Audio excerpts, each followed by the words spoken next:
आरव पहली बार अस्पताल आया। अमीरत होने की वजह से आई लड़कियों में से एक को देखकर सिर्फ हाथ रखकर ही समस्या समझ गया और ज्यादा पुख्ता जानने के लिए उसने अपनी अंदरूनी दृष्टि सक्रिय कर पूरी बॉडी स्कैन कर दी। नतीजे से पता चला कि प्रेगनेंसी का मसला उसकी नहीं, उसके पति राजेश की वजह से था। सुनकर मेहमान की आंखें फैल गईं और वह जैसे भीतर तक उठ बैठी। तुम्हारे कपड़े, ये मेरी दिक्कत नहीं, मेरे पति की दिक्कत है, उसने गुस्से में कहा और घर लौटकर पति से बात करने की तैयारी करने लगी। तभी ऑफिस का डायरेक्टर डॉक्टर कपूर और एक महिला डॉक्टर अचानक कमरे में घुस आए। कमरे की हालत देखकर उन्होंने तुरंत आरव पर इल्जाम लगाना शुरू कर दिया। उसे पशु चिकित्सक कह डाला। महिला डॉक्टर ने खिड़की के पास से मोबाइल निकालकर एक रिकॉर्ड किया हुआ वीडियो दिखाया जिसमें आरव की अभी की हर हरकत दर्ज थी। डायरेक्टर ने कहा उसे निकाल दिया जाएगा। आरव पहले से ही वहां रहने का मन नहीं कर रहा था, लेकिन डायरेक्टर की नीयत साफ देखकर वह नाराज हो गया और उनसे बहस करने लगा। बात बढ़ी तो डायरेक्टर ने उसे दबाने की कोशिश की। आरव ने पलटकर एक जोरदार तमाचा मारते हुए धमकी दे दी। डायरेक्टर ने बदला लेने के लिए लोग निकालने की योजना बनानी शुरू कर दी। जब आरव बाहर आया तो आश्चर्य हुआ कि वही अमीरत भी उसके पीछे पीछे आ खड़ी थी। उसे पता था कि आरव की मेडिकल स्किल्स तगड़ी हैं और उसने आग्रह किया कि वह उसके साथ घर चलकर ठीक कर दे। आरव के पास रहने के लिए कोई और ठिकाना नहीं था, इसलिए वह अनिच्छा में उसके साथ चला गया। घर आकर उसे उस अमीरत की औकात और दौलत देखकर सहमति हुई। वह वाकई अमीर थी। उसने आरव से कहा कि अगर वह उसकी बीमारी ठीक कर दे तो बुरा नहीं करेगी। आरव ने उस पर सीटी किया और देखा कि उसकी पीठ पर एक बड़ा जलने का निशान है, एक व्यापक बर्न स्कार। उसने म्यागे लहजे में बताया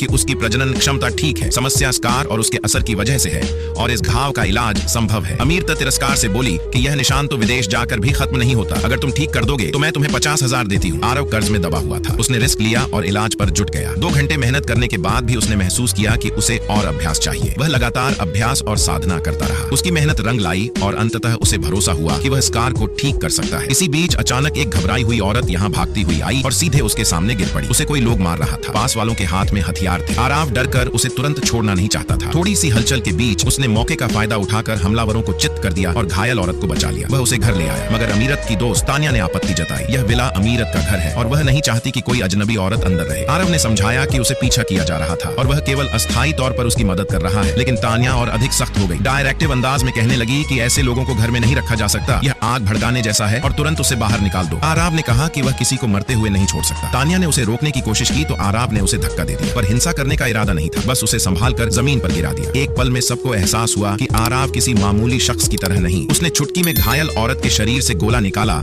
और उसका इलाज शुरू कर दिया। उसे देखकर तानिया को यकीन हुआ कि वह कम नहीं है। वो चुप रही। रात में जब आरव बाहर घूमने निकला तो अचानक हवा में खून की सूंघ जैसी बदबू आई और उसे डर हुआ। घर लौटते ही उसने देखा